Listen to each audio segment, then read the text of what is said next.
Thank you. SJC-11475, Commonwealth v. Paul Stewart.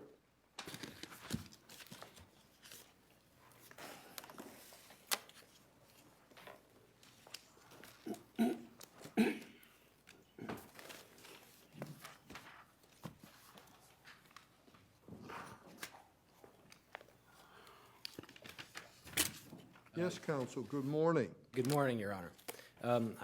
Jamie Vandersam for the appellant Paul Stewart, and I would like to reserve 1 minute of my time, please. So I have argued that the defendant's conviction should be reversed for 2 reasons. I'd like to focus on the first of those and then turn to the issue of sentencing. The defendant's conviction should be reversed because his motion to suppress evidence should have been granted. It should have been granted. Well, this court should establish 2 points where it comes to the law of seizure in this case. And the first, and they're both extensions of Terry v. Ohio, and its proposition that you must have specific articulable facts in order to justify a stop.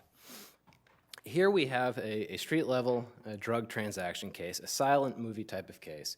The officers are watching the defendant and others, and they see them gather in a doorway in downtown Boston. It's daylight. It's 5:40 p.m. in May, in late May. And they see this group, and the officer testifies at the suppression hearing, who's watching, that they appeared to make an exchange. And this is the centerpiece of this whole case for seizure. The officer says the group appeared to make an exchange. There are 4 people in the group, by the way. There's nothing about who was seen doing anything, and there's nothing about what anyone was seen doing. The group then disperses. This is the testimony of the officer. That's the extent of it. This court should say that's not enough. And the judge found that there had been an exchange. This court should hold that the Commonwealth does not receive credit for an exchange, for that fact. That fact cannot be found absent specific articulated facts concerning what was seen that led the officer to infer that an exchange took place. This is what distinguishes this case from the others out there. For example, Kennedy, for example. There are no other facts? There are. There are peripheral, what I would refer to, Your Honor, as peripheral facts, for sure. They knew the defendant. That's why they were watching him. There was a prior arrest for distribution. That's certainly worth something in the constitutional calculus. There are other facts. They see this group of people walking down Washington Street, and then they see him turn onto a road that is less traveled by, called Hayward Place. Not an isolated street, a wide open street. There are no buildings on one side of it. It's so wide open, in fact, that the officers can drive around a whole block and still see what's happening on that street. But there are other facts. There's this preface to it. But the heart of the case, the heart of the silent movie, Your Honor, is this so-called exchange. And it's purely conclusory, what that officer says. And this distinguishes this case from Kennedy, which I imagine the Commonwealth would want to focus on here. In Kennedy, this court said about 15 years ago, you know, if you've got 2 parties and they reach out toward each other, regardless of whether an actual object is seen, the finding of an exchange it's an inference that we will grant, that we will allow the court to make. If there are these specific facts as to 2 hands reaching out, in that case it was inside a car, a person on a sidewalk and a person in a car. That's Kennedy. This court in this case should say, okay, we're going to draw a line here. If you want credit in that 4th Amendment calculus for an exchange, you must see something. In Gomes, which I've cited, you had, which is very similar in some of its peripherals and some of these surrounding circumstances, you had 2 gentlemen in a doorway. The defendant actually is seen holding his hand out as if to show something to another person, and then pops something in his mouth on the approach of the officer. 2 very specific, articulated facts which underlie the conclusion, the inference of an exchange, and justify it. I think it's extremely important to draw that line. If you take the exchange out of this case, I think the Commonwealth loses, because this is, again, is the core. I don't think you have reasonable suspicion if you do not have an exchange there. Now, I had thought there was an inquiry made as to, and he denied having any interaction with the person. Is that this case, or am I confusing with the other case? Uh, I thought the officer asked where you'd been of and he Mr. denied. Stewart. Oh, yes. Now, further on down the line, what happens is further on down the line, they stop Mr. Stewart and they say, "Where have you been?" But there's a stop at that point. It's not questionable. There's a stop. The officer shows his badge, and there you have a constitutional Okay, so Terry you're saying stop. that's And I'm saying post-stop. I'm saying that was illegal. Now, further on down the line, I'm also saying that there was an unreasonable frisk. Okay, so I'm saying there should be suppression for that reason too. But the primary thing I'm focusing on in this argument is this proposition that they should not get credit for an exchange, and this is a basic extension of Terry. The second point on suppression, the judge also found this was a high crime area, and I think it's time this court say enough of that conclusion if you don't actually have data to back it up. On my iPhone, I have an app, and on that app, I can see all the crime data for the city of Boston. I can break it down by time. You can go to crime reports on your smartphone or on a computer. I can break down the crime that is occurring in Boston by time, by type, by location. And given this technology, it certainly doesn't, and this has been around for a while. I've cited a 2007 First Circuit case where, in fact, the Boston Police Department's ability or the availability of these data to the Boston Police was discussed. This is a decade old, at least, the ability to actually track where crime is happening. This court should insist that in order for that fact, that conclusion of a high crime area to be credited, that they must actually supply some factual data behind it, both as to the geographical scope they're talking about and as to the temporal scope they're talking about.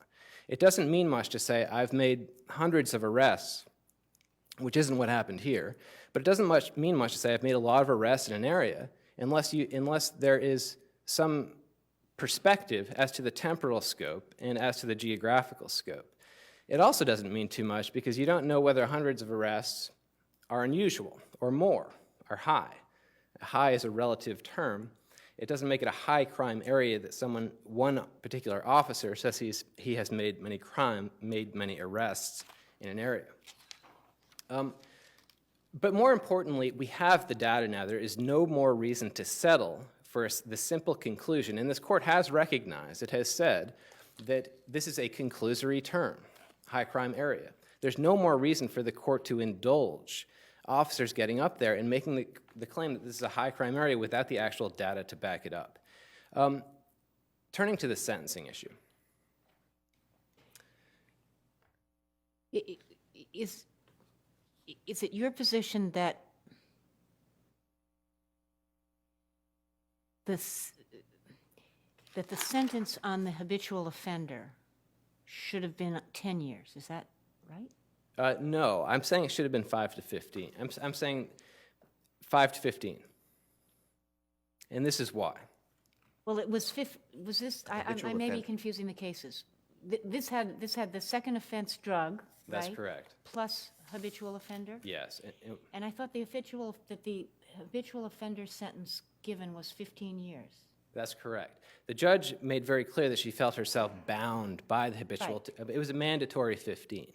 And But- I'm but saying that's based on the second offense, right? yes, it's based on applying 279.25 to the drug statute, that is 32AD. Okay, so she stacked those. What do you say she should have done?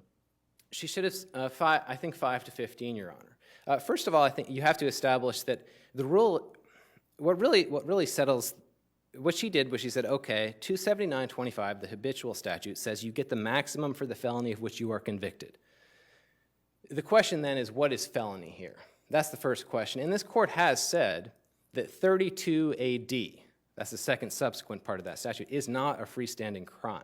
But we've also said that if you're convicted of 32AC and 32AD, don't you have to be sentenced under 32AD? So you do face the sentence, the maximum sentence for your crime will be 15 years. That's true, but not mandatorily.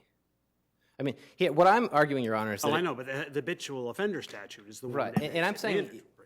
I'm saying it's not reasonable to construe that habitual offender statute where it says maximum for the felony.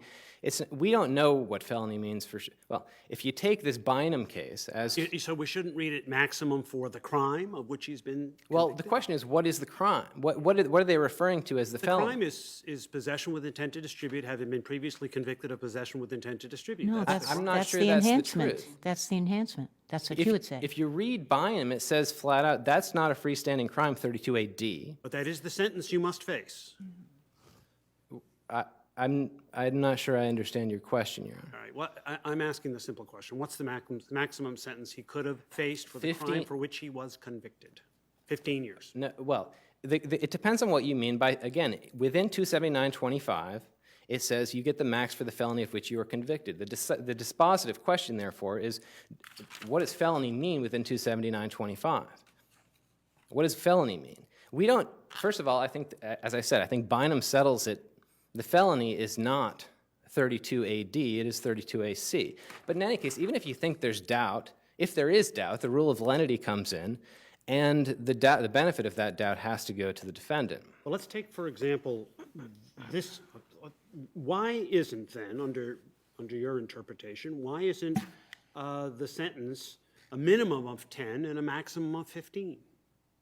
Habitual offender saying underlying felony is 32AC, that has a max 10. Habitual offender, that makes it minimum 10. But he's been convicted of the enhancement, so it could be 10 to 15. Well, then you get in, I think you're getting into more general question, irrespective of the specific language of the habitual criminal statute, whether a legislature should be construed to intend for two separate enhancements. How do you come to 5 to 15 when the maximum for 32AC is 10 and the habitual offender statute says? No, I'm saying it should be 5 to 15 because the appropriate enhancement to apply in this case is 32AD. Well, what do you do with 279.25? I'm saying you have to choose one or the other. I'm saying you have to choose one or the other. You can't combine them. Okay. That's the argument. And the reason why you have to choose the lesser is what? Well, this boils down. Well, first of all, you can't simply, if you read 279.25, what does the felony mean? You have that problem. But more generally, if the question is why should you not, why should we not presume that the legislature means to put two enhancements on one conviction, two sentencing enhancements? There are lots of cases out there which I have cited in my brief which say that that itself the rule of lenity dictates that the court pick one of the two, and in particular, a lot of these courts are saying, as I have suggested, the more specific enhancement statute, that would be the drug, and more recent, that would be the drug statute in this case, which would result in 5 to 15. Someone is convicted of 32AD, and that is, let's say, possession with intent after having previously been convicted of possession with intent. That doesn't make them an habitual offender, does it? They have to have done something else as well, don't they? That's correct. I mean, here what we had is one.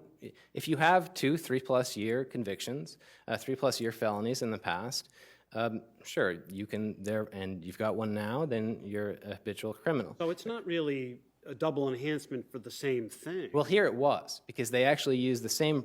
The predicate was a 2000 for one of the predicates for the habitual was the same predicate they used for the second subsequent. One of them, One of them. but not 2 of them. That's correct. All right. So it's different. It's Well, different. but there's an overlap, is what I'm saying here. They weren't separate. They didn't have 2 entirely separate 3+ year felonies that were used as predicates for the habitual enhancement. But in any case, I think what you have to focus on here is the rule of lenity, most of all, in determining whether a legislature should be thought to intend 2 of these statutes to be applied at once. Again, practically speaking, when you actually read 279.25, it doesn't really work, given what this court has said about the meaning of 32 AD. But more generally, 2 enhancements is something that we should have a legislature's clear intention that they intended for this result to happen, and I don't think we do. Counsel, your time is up. Thank you.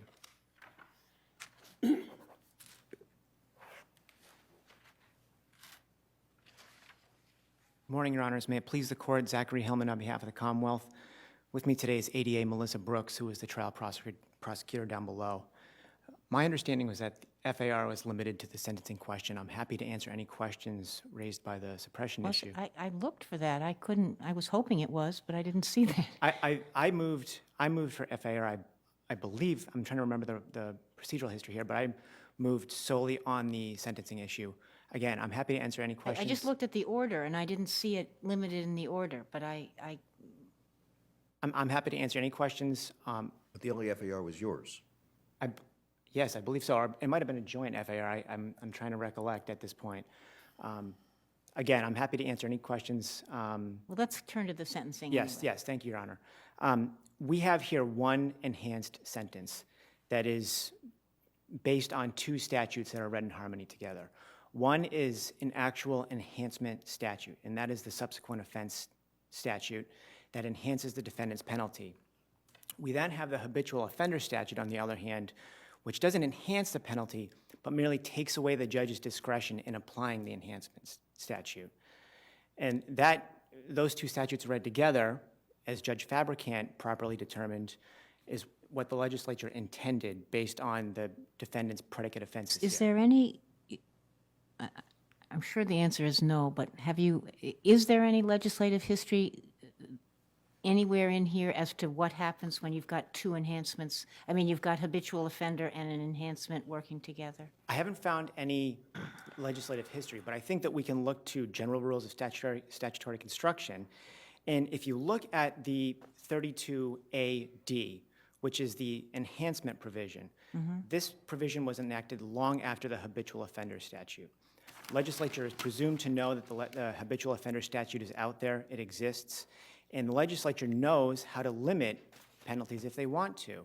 An example of that is set out in the Hawkins case, which we said in our brief. In that case, there was a statute that enhanced a penalty where a dangerous weapon was used in a felony. But they also included an exception where the dangerous weapon is the underlying felony.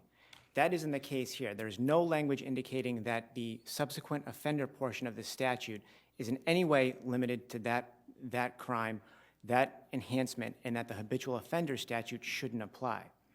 The habitual offender statute is very clear.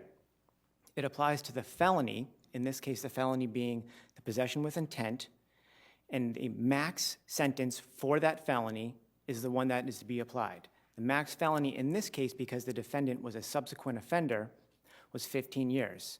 If we don't agree with you, and we conclude that the habitual offender statute is in fact a sentencing enhancement, what's the result? Well, I think that Wouldn't it be a maximum 10? I think that there's a fair argument that there would be a range, as one of the justices pointed out. Well, if the habitual offender statute applies, then I think you have to go with the max 10. But At whose election? Is it the trial court? Is it the district attorney who has the right to elect? well, it's always the prosecutor who in the district attorney's office who elects which charges to bring, which charges to prosecute. If we got into a situation, and I'm not saying that this is the situation in this case, and nor should this be the situation, but if you got into a situation where the Commonwealth was required to proceed on, or proceeded on both, got convictions on both, but was required to choose one, it would be the prosecution's decision at that point which one to go forward But on. you would then would have to then dismiss the other conviction and need to seek leave of court to do that, would you not? I think that's right. I think that's right. And I think that's why this doesn't work in this case. If you read the two statutes as you must, with looking and using the rules of statutory construction, I would say it's clear on its face. The legislature, when they enacted 32 AD, knew that the habitual offender statute was out there. Well, I mean, that you may be assuming more than is reasonable, but it seems that what you're saying is that even if we accept the principle that there cannot be double enhancement, that principle doesn't apply here because the habitual offender does not enhance a penalty, but simply mandates a penalty. That is my argument. The habitual offender statute, I'm sorry, Your Honor. Go ahead. Sorry. The habitual offender statute merely takes away the discretion of the sentencing judge. That's what the habitual offender statute serves to do. I don't But agree. it does it, but it does it by enhancing the sentence, doesn't it, to the maximum? It could enhance the sentence. There could also, if there was no habitual offender statute in this case, and the defendant was convicted of possession with intent, subsequent offense, the judge could sentence the defendant to the maximum. The habitual offender statute does not tack on any additional time than what is provided for by 32AD. Well, the difference, it doesn't tack up, well, except insofar as it takes away any earlier parole eligibility, right? Doesn't it? Wasn't the sentence Yes, I imposed here believe it does. 15 Yes. years? Yes, I believe period? I No. believe it does, depending on what the sentencing judge would have done. I think that's correct. But again, the legislature looked at two modes of conduct here. They looked at subsequent offense and someone who has committed 2 prior offenses, which result in 3 years of incarceration. And they determined that those individuals who commit or violate both provisions of the enhancement statutes are to be sentenced to one sentence pursuant to both statutes.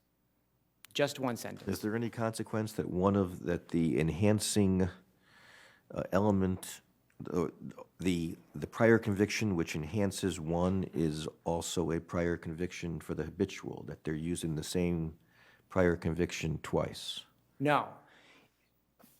For 2 reasons. If you apply the Maury elements-based test, and again, I understand that these are sentences and not crime, not freestanding crimes, but if you apply the elements-based test, each enhancement has elements that are different from the other.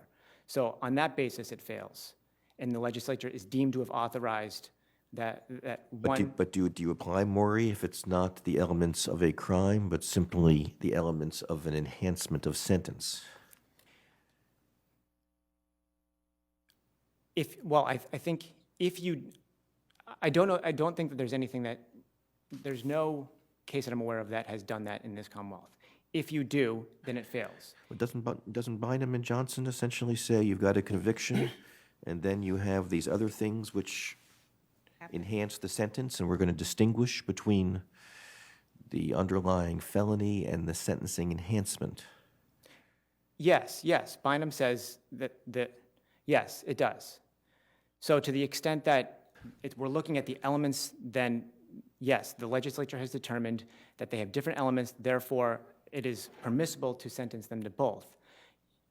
Even if you don't look at the elements, however, and you look at what the legislature intended pursuant to the rules of statutory construction, again, we have 32 AD, which the legislature could have written in a provision into that statute. And again, I would point out, or not again, but I would point out that 32 AD was just amended, and the legislature still did not write in anything into that statute that would suggest that the habitual offender statute should not apply. I would just like to point out that the rule of lenity is a guide. It is a guide where where there are 2 competing statutes that appear ambiguous. Here, as I pointed out, there is no ambiguity between the 2 statutes. They can be read in harmony, as Judge Fabricant did, and when they are, the clear intention of the legislature is that one sentence applies where a defendant meets the requirements of both the subsequent offender and the habitual offender statutes. So for this crime, 15 years? I mean, it just is absurd. I understand Your Honor's concern. It's the legislature the legislature is the one that has set out the punishments for this offense. And I would suggest they did so clearly here, because this defendant has met 2 modes of subsequent offending. He has the subsequent drug offense, and he also has the requirements set out in the habitual offender statute, which includes the ABDW. I'm sorry, if it's absurd, then why did your office press it? You weren't required to charge him as a habitual or with the enhanced. I'm not suggesting it's absurd, Your Honor. Oh, okay. I'm not suggesting that at I all. thought you were agreeing with Justice Botsford in that regard. I understand Justice Botsford's point. I respectfully, it's the legislature's determination and the district No, attorney's it's- office. The legislature gives you the power. You're not required always to use it. That's correct. But it's the district attorney's determination that this particular defendant is such that he met the requirements of both the subsequent offender and the habitual offenders statutes. But you recognize that prosecutor does more than determine whether he meets the requirements, determines whether he wishes to exercise his discretion to act upon that. mean, I understand that, Your Honor. I There is an understand that. affirmative act by the DA to seek these enhancements here. I understand that, Your Honor. I agree with you. Again, this is a decision that is made by the district attorney's office in view of all of the facts, not all of which may be on the record in this case. And it's the district attorney's sole determination that this defendant met both requirements, and where the legislature has given us the authority to do so, we exercise that discretion. If there are no further questions, Thank you, I'm happy to Counsel. rest on our brief. Thank you.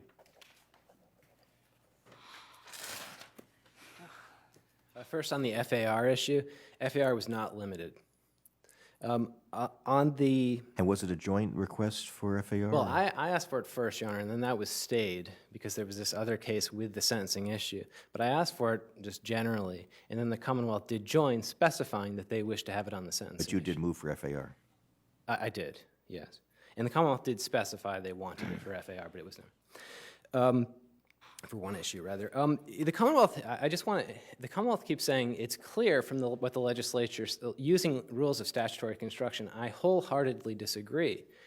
The Commonwealth is saying when you look at 279.25, it's clear what it means. It's not clear what it means when it says the felony of which you are convicted. That's the whole point. And it's also not clear, more generally, that the legislature would intend for these two statutes both to be used to enhance a sentence for a conviction. The question when it comes to the rule of lenity and when it comes to statutory construction is not, as the Commonwealth would have it, whether there was some indication that the legislature made some indication that they did not want the harsh result. The question is whether there's a clear indication that they did want the harsh result. I think the Commonwealth has flipped that entirely. Thank you, Counsel. Thank you, Your Honor. We'll take our morning recess.